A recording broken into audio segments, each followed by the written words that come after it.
Hello. It's time for another, let's see, Fertility Hot Seat. Who's ready? Who's ready? Who's ready to get my advice on your case? My free fertility advice on your case. You get a free 15 minutes with me. Those of you that are new to me, welcome. I'm Amy Raup. I'm the author of several books. The one that you guys all seem to love and read a lot is called Yes, You Can Get Pregnant. My book, Body Belief. My first book, Chill Out and Get Healthy. Anyway, I'm a women's health and fertility expert, and I've been helping women conceive, get pregnant, figure their fertility stuff out for almost 2 decades. And although I'm not a medical doctor, I am an acupuncturist and herbalist, and like I said, an author and a fertility coach and all the things. So I have a lot of information to offer you based on my clinical experience, but this is not medical advice. It's just me and you having a discussion and things that I'm going to lead you in the direction that I think you need to go so that you can get pregnant faster. Figure out what the F is going on with your fertility. So I see people saying they would love to do it. Make sure you have to request to join live. I'm going to let a couple more requests come in, and then I'm going to pick and we'll get started with whoever I choose. And for the rest of you, I know a lot of people just love to come on and watch these and learn. So watch and learn. But yeah, I'm super excited. I love getting to do this. Okay, so I see a handful of requests coming in. Let's see. Let's see.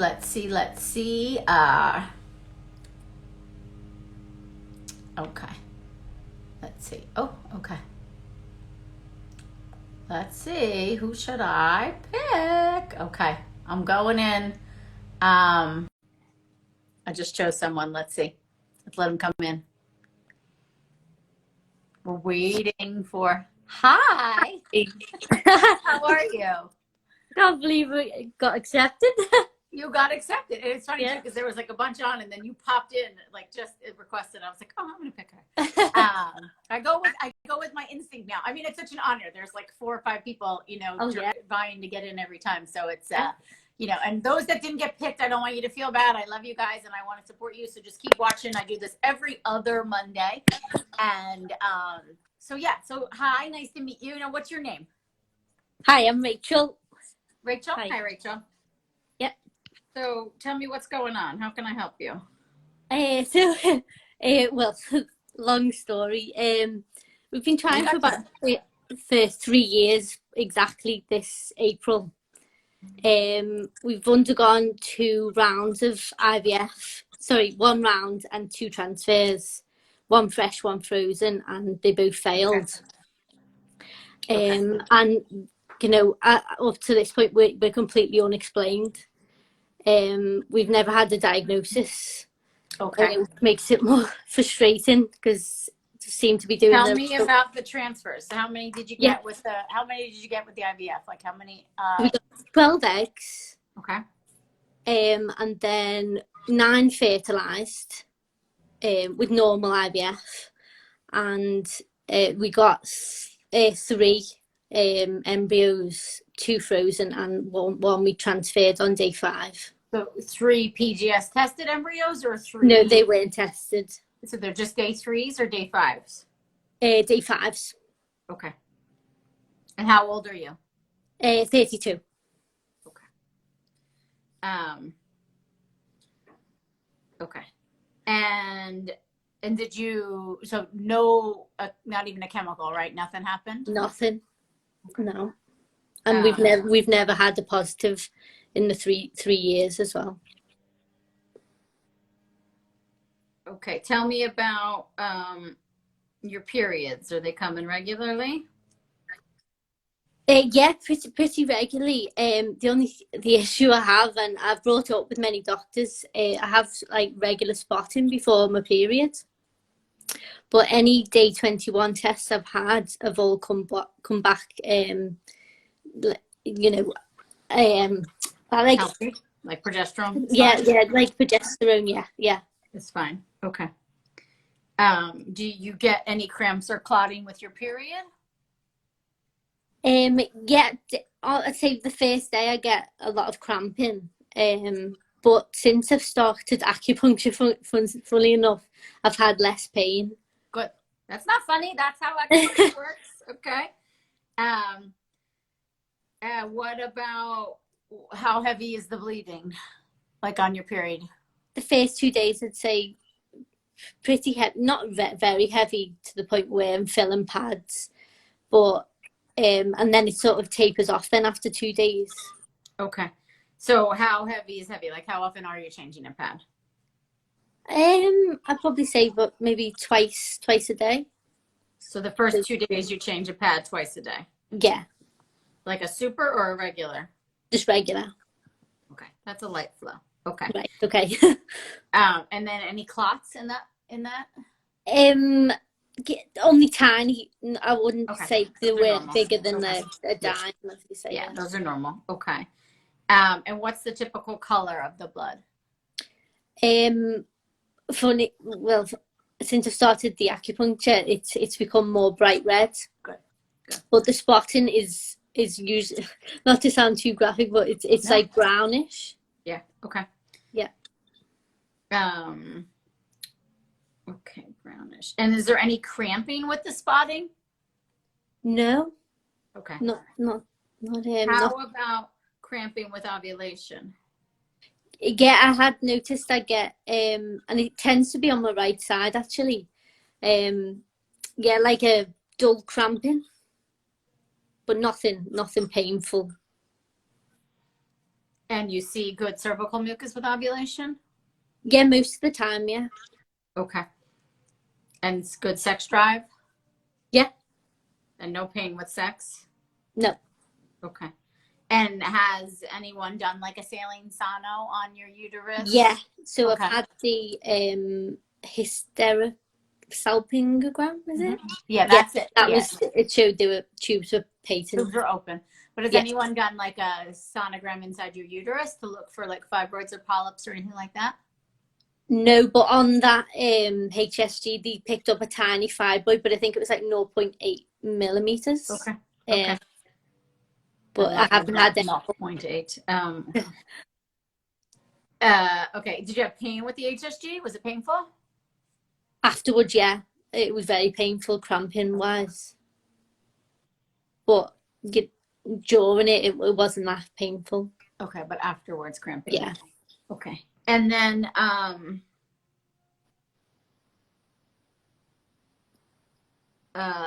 what's another question I have? And then like when they did the transfer, like the lining looked like as thick as it should look, like a 8 or 9. Yeah. They were happy with that. For the fresh transfer, and I had the scan during the stims, it was already like 12.5 millimeters, so it was quite thick. And I've just recently, last Saturday, had a scan because I'm having a transfer this month. Okay. And it was already 7.2. Okay. And that's day 10. Okay. So you're doing another transfer now. Yeah. And you're doing, so what have you changed from the last transfer? So acupuncture, what else have you changed? Acupuncture, yeah. So I've been having that weekly. Okay. For a couple of months now. And I've also, from your recommendations and following you, I've started drinking bone broth. Good. At least like twice a day. Yeah. Okay. And what about the other dietary stuff? Are you doing anything else that I recommend? Like, are you watching gluten or dairy or any of that stuff? Yeah, I've tried to, minimize gluten. I don't have that much dairy anyway. Okay. I don't drink caffeine. I don't drink tea or coffee, so caffeine is a problem. Do you have any digestive issues, any gas or bloating or bowel movement issues? Yeah, I do get a lot of bloating, and in the past I've suffered with IVFs. Okay. But I think that was mainly like stress related. Okay. But I don't seem to suffer with that anymore. Okay. But the bloat still. So tell me what you're eating on a regular basis. Run through your diet with me. Yeah, so in the morning I'll have organic oats with chia seeds and a few Brazil nuts. Okay. And then usually at lunchtime we have chicken and vegetables. And then of an evening we've we've been doing the HelloFresh boxes, so all like fresh ingredients, like Okay. vegetables and a meat sauce as well. Okay. And then doing your bone broth, you're getting like a couple ounces in every day of that. Okay. Yeah. And then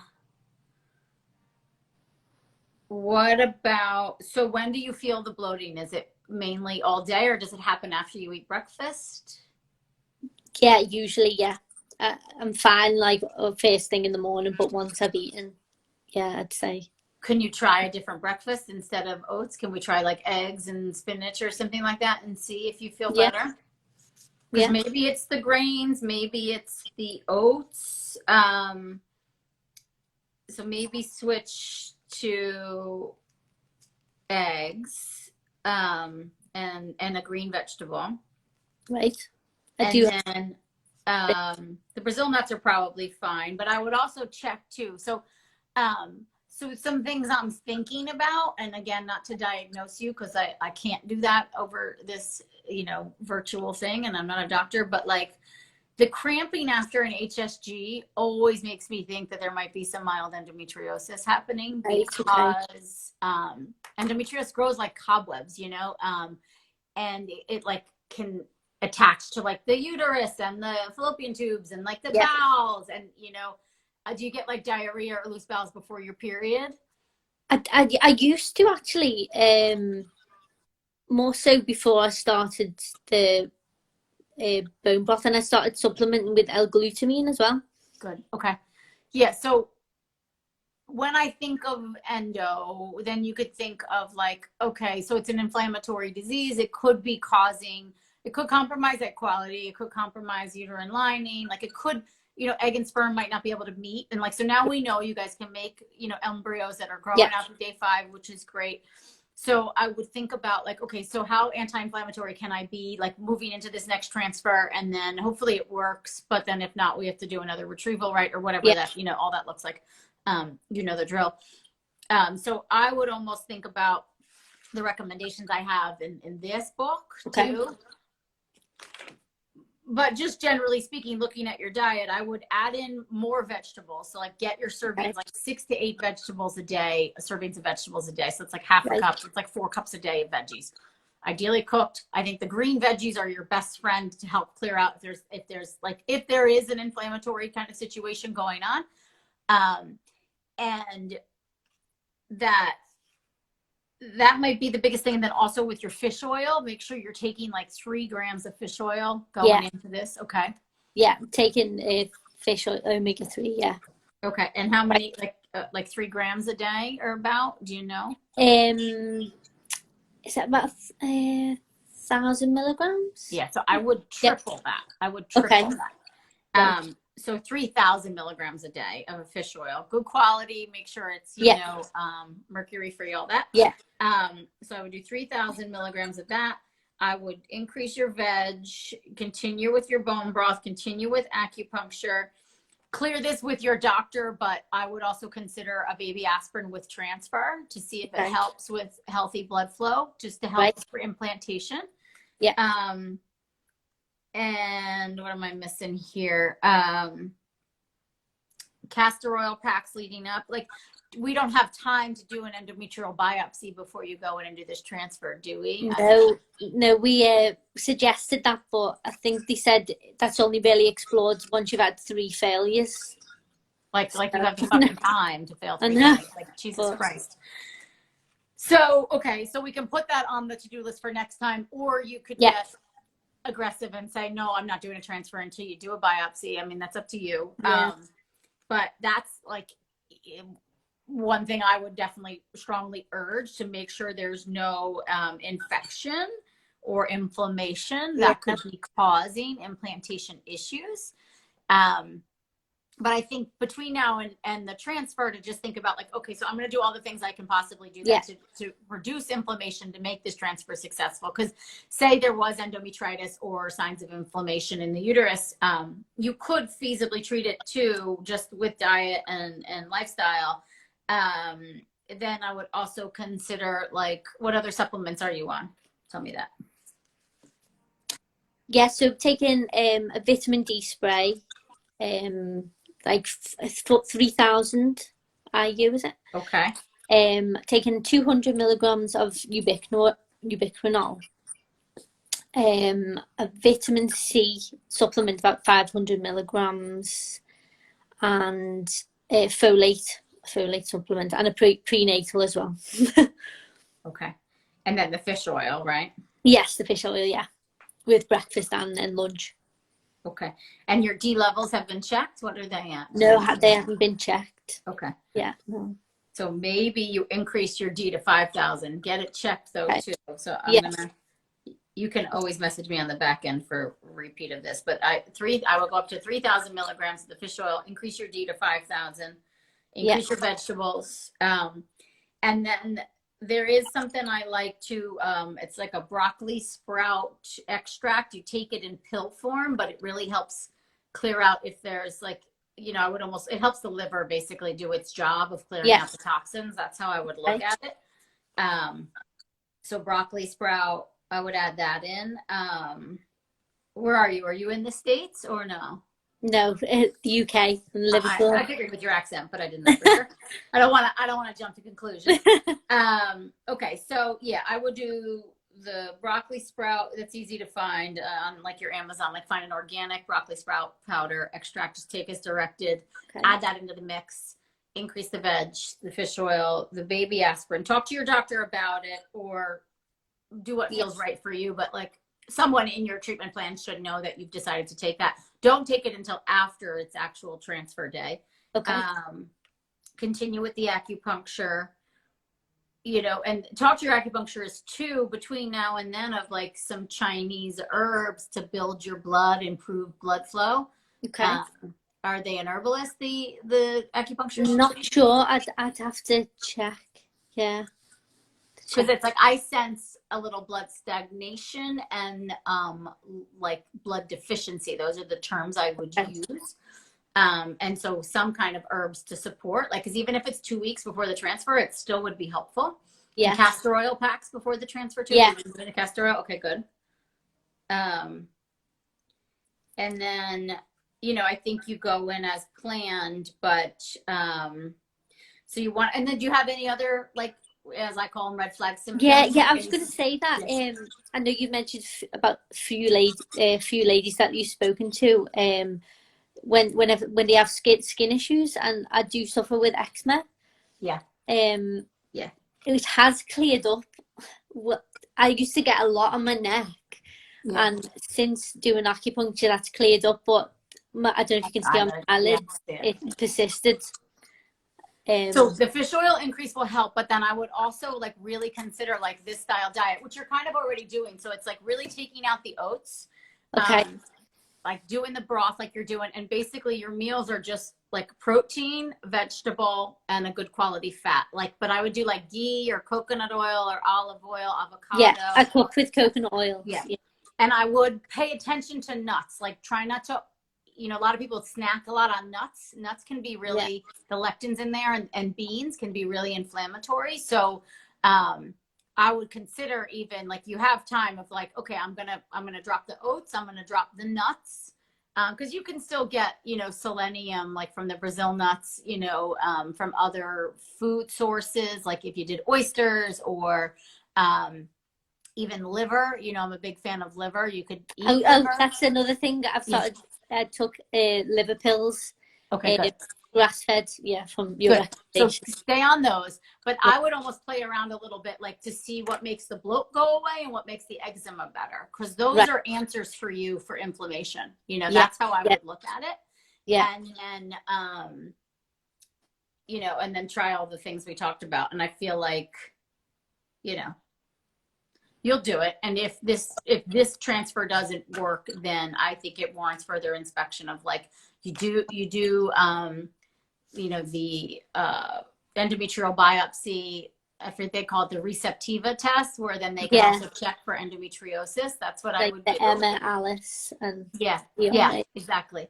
I would do that, and then but even if, like, say you have that, you know, I don't know that it always requires you going in deep and like getting surgery or laparoscopic or whatever. I mean, I think you would like let yourself like lead on that, like gauge what feels right for you, and then finding the right docs and things like that. But like a diet, like it'll be in my egg quality diet that's coming out like in a month. Like Oh that's yeah, legit, like it's based a lot on the elimination diet in here, but it's like a powerful anti-inflammatory diet to help like heal any inflammation that could be compromising ability to get, stay pregnant.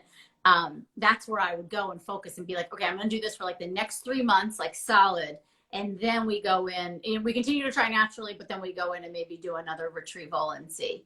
Because you probably have some more covered, right? For we're lucky enough to get 3 rounds. Good. Okay. Funded, yeah. Yeah, because that's what like, and usually when you see that where it's like not conceiving, and then now it's like it makes no sense that they're not implanting too. So it's like it makes me think there's some kind of inflammation that's not allowing it. Yeah. But you have plenty of eggs in there. You're making embryos, like all that's good signs. I would just try to like remember that and stay in that positive momentum of it. Because they said my AMH level is ironically like high, not high as in PCOS, but I think it's like 20. I'm not sure what that is in America. Yeah, I think it's like a 2. Yeah, I think it's a decimal point over. Which is great. So it's like, I know you've already been at this for 3 years, but like I'm young, I'm healthy, I'm learning more, you know what I mean? You have the, if you will, the cushion of more IVFs if you need them. But I feel like then it's just continue to tweak the things that you're doing, Yeah. But you feel good about going into the next transfer? Or do you have any hesitation? Yeah. I feel less optimistic than the previous 2 because obviously the quality is not as. This is obviously of inferior quality than the other. Maybe though, if the quality might be fine, it might be the uterine lining. Do you know what I mean? Like, don't beat yourself up too much about that. Maybe like I still like, to me, I would put an asterisk there and be like, more data to be collected. I'm not convinced. Poor quality sometimes doesn't make it to day 5. Do you know what I mean? I'm not convinced of quality. It was also that I think they said it was hatching as well, so it's obviously more fragile to transfer. Mm-hmm. So think about all that too. I mean, and I guess you could test next round if you have to, but yeah, I mean, I think if there is a great hesitancy, then you also have every right to push this back another month and do a biopsy. Remember, it's your body, it's your time, it's your money. These are your decisions. And it's just basically, I mean, I know it's harder with the way your healthcare system is, but just that thing of like, I will find someone who supports me in this, what I mean, versus going ahead, like, this is my embryo and I don't want to waste it if there's potentially an infection that could be like antibiotics are required and you treat it and then it's gone. You know what I mean? It could be that simple in a sense too. Yeah. So you see what feels right, but I feel like you're doing a lot of the right things, and like maybe we just up the ante a bit, and then consider that baby aspirin too. And the fish oil will help a lot too, especially like with the eczema. Like that might be what you need for the eczema, and the liver pills. And then I would watch, like I can speak for myself as an eczema sufferer. Like if I start having too many nuts, it's just like, forget about it. Eczema just comes right back. It's so freaking annoying, but it's true. And everybody's different, so it's not nuts for everybody, but that's what it is for me. And with you, it might be the oats, you know what I mean? That there's something in there might be aggravating your system and bloating. So just see how that feels when you make the adjustment. Yeah. Since speaking with my acupuncturist, she suggested maybe nightshades were causing it. So I've tried to avoid tomatoes, and that seems to have helped as well. Yeah. So that's all like it like lends itself towards continuing to make me think endometriosis. Not that you need a diagnosis, but like, and again, it's treatable without going and doing all the things, I think, I mean, it depends on the severity, but yeah, I would play around with like the autoimmune paleo style diet. That's what I would really play around with. Right. See how you feel. And something else just came to mind. And your thyroid's all been checked and everything's fine there? That hasn't been checked, no. You got to get your thyroid checked. Yeah. that's one thing that was brought up in the consultation, but they said again that would be done, say this Bullshit. You can't, because what if you get pregnant and then you miscarry? No, you have to get a thyroid check before you do the transfer. I mean, my opinion, I would push, even if like you have like, instead of a fertility doctor, maybe just like a GP or a gynecologist that you could see and ask them. And I think just be really frank with them. Like, I'm about to do my third transfer. No one's checked my thyroid. I'm concerned. Like, I want someone to check it. Can you run my work? I don't know if they have like the Let's Get Checked or anything like that over in the UK. They're like the at-home kits that you can mail order. But then you'd still need someone to get it done via MediChecks. Someone just said, so MediChecks, maybe that's a UK-based one. Okay. You can just like a mail order. Thank you. 80 euros. Okay, perfect. Thank you so much. Great. Okay. I got my thyroid checked through my GP. Yeah, so I would, because it's just like God bless them. Everybody's doing their job, and I think trying to cross all their T's, but like I think that's reckless, Regarding thyroid, what's most important to check? I say a complete thyroid panel. So you do TSH, free T3, free T4, and thyroid antibodies. But at the very least, TSH going into a potential pregnancy. Yeah. Okay. All right. Do you have any questions for me? Yeah. Also wanted to ask you about, obviously, would you say to avoid sugar completely, or sugar? Less than 10 grams of added sugar a day. I would try to stay under 10. Yeah. 10 to 15. Because I think that's my weakness. I get like a sugar craving after. Which is just a sign that your body's craving nutrition, right? So it's a sign to me, like it goes with the bloat, in my opinion. So if you fix the bloat, you won't crave the sugar as much. That's my opinion. And maybe it's just more protein, because you're not getting a ton of protein in the morning with that oatmeal breakfast. No. So if you switch your breakfast to more protein rich, that might shift. Okay. Right. Okay. Great. Okay. Yeah. All right. Okay. Yeah. So why don't you keep us posted, and then message us on the back end if you have any questions about what I told you to do. Okay. Oh, great. Okay. Thank you. Okay. Thank you so much. All right. Keep us posted. Amy. I'm cheering for you. Thank you. Thank you. Right. You're welcome. Hi. I think you have to exit yourself. There used to be like, I would do the X, but I don't see where I can do it anymore. I think you say leave, and then. Oh yeah. You go. And then I'll wrap up. Okay. That was such a good case, right, guys? Yeah, I'm really cheering for her. And again, like I'm trying not to jump to conclusions about endometriosis, but because I'm not a medical doctor, and obviously I'm not looking at her laparoscopically, I can't diagnose. But what I've seen clinically over the years is when there's a super painful HSG, it is such a red flag to me of like, there's like, I think in 3D, and not everybody does, but like organic chemistry was like a very strong suit for me in college. Because I could think in 3D, like I just see basically like cobwebs back there, like kind of holding onto the tubes. And so when the dye goes through, it's like intensely painful, because you're literally changing the surface area and the structure of those tubes. And so everything's pulling and stretching, and it's fucking painful. HSG should not be painful if there's nothing. Those tubes are kind of like free floating. It should not be that painful. Yeah, Caroline, there's so much undiagnosed endo. Well, here's an interesting statistic that they used to, and I learned this from Dr. Vidali and Dr. Murhi. They did a Facebook Live, I think, on one of their pages 2 weeks ago during Infertility Awareness Week. And if you don't know who they are, they're awesome. You can follow either of them, Murhi, M-E-R-H-I, or Vidali, V-I-D-A-L-I.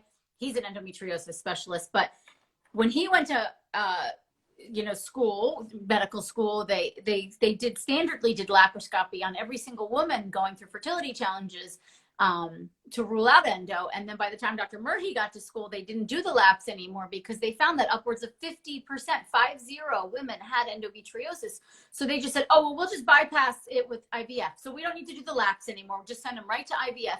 But then you see cases like this where they're still not getting pregnant, because the endo is such an inflammatory disease. It's compromising quality. It can compromise uterine receptivity. It's compromising like structurally. So there's so many layers that, like, I agree, endo is often misdiagnosed.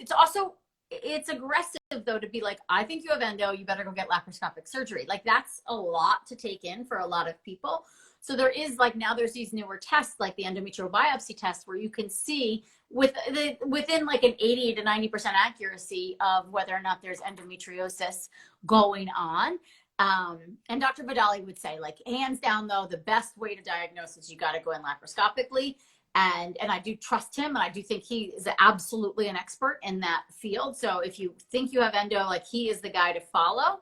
And he works, he runs Dr. Braverman's clinic now, because Braverman passed away, but preventmiscarriage.com is the website. Whether or not you've had miscarriages, you just suspect endo, it's a great place to go. And then follow him as well on social, because he does a lot of really good information on endometriosis on Instagram.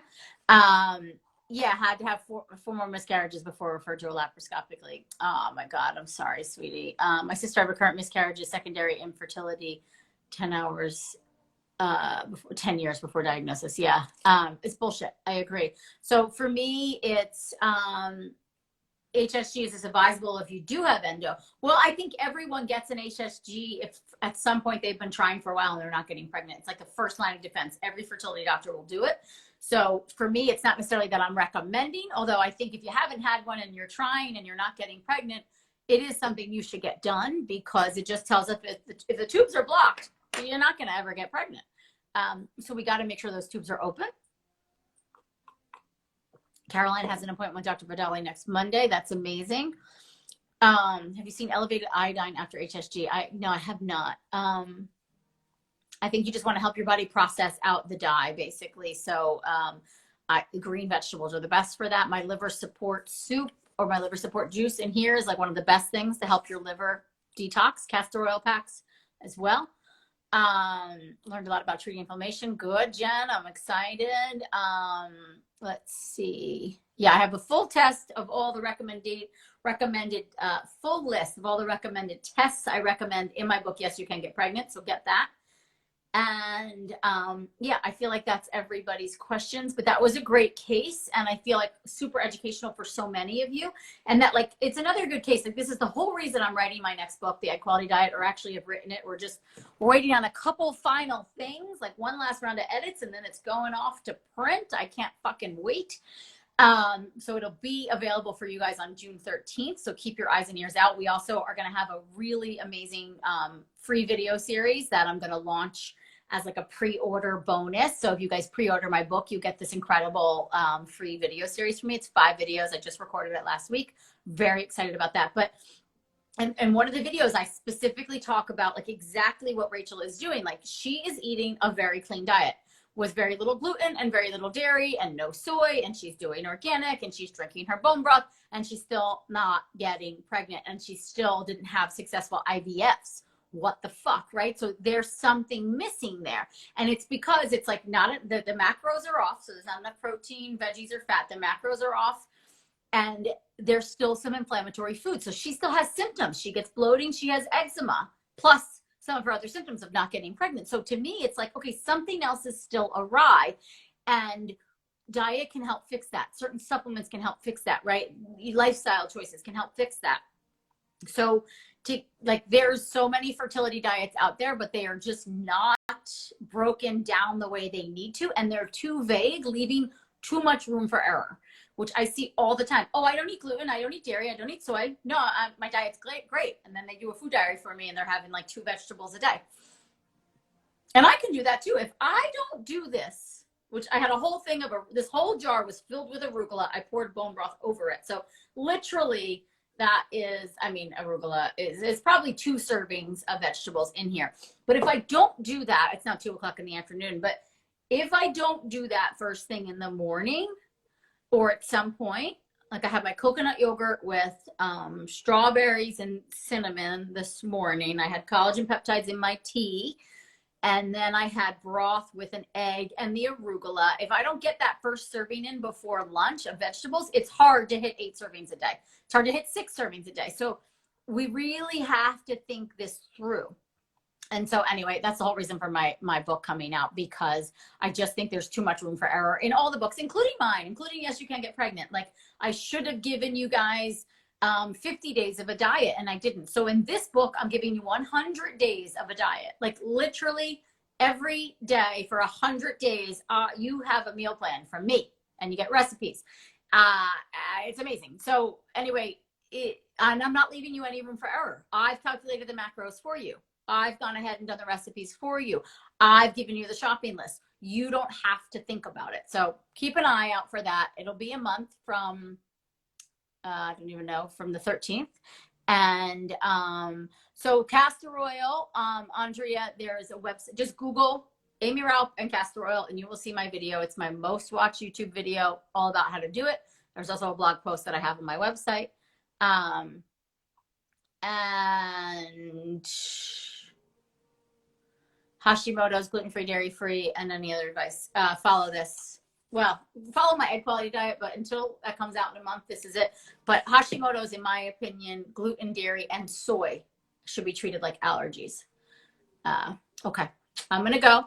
I'll see you guys later. I want to like shower and exercise at some point today. I came to you unshowered and in clothes that are stained, no makeup on. I love you guys, and I'll see you very soon. So I do these every other Monday at 2 o'clock Eastern time. Just set a reminder, or we put reminders on Instagram too. Just click to, get the reminder. And then that way you guys can join me, especially if you didn't get picked today. As this gets more and more popular, I'm getting upwards of 5 to 10 people requesting to join. So the sooner you join, the sooner likely I'm going to pick you, like if you're top up on the list. Okay. But usually it's like my heart too, my instinct. Like maybe I just knew that Rachel had a transfer coming up in a couple weeks, and we had the opportunity to actually make some changes right now to help that transfer be successful. So sending you all lots of love, and I'll see you soon.